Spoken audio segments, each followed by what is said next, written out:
நீலகிரி மாவட்டம் குன்னூர் நகராட்சி மாதாந்திர சாதாரண கூட்டம் நடைபெற்றது. கூட்டத்திற்கு பொறுப்பு தலைவர் வாசிம் ராஜா மற்றும் பொறுப்பு ஆணையாளர் வேலுசாமி தலைமை வகித்தனர்.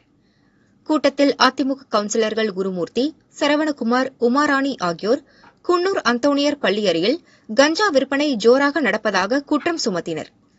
இதற்கு திமுக கவுன்சிலர்கள் ஆட்சேபனை தெரிவித்தனர். இருதரப்புக்கும் இடையே வாக்குவாதம் ஏற்பட்டது. மோதல் உருவாகும் சூழ்நிலையால் அதிமுக கவுன்சிலர்கள் 5 பேர் வெளிநடப்பு செய்தனர். இதையடுத்து கூட்டத்தை வேகமாக முடித்த திமுக கவுன்சிலர்கள் முதல்வர் ஸ்டாலினின் பொள்ளாச்சி நிகழ்ச்சியில் பங்கேற்க புறப்பட்டு சென்றனர்.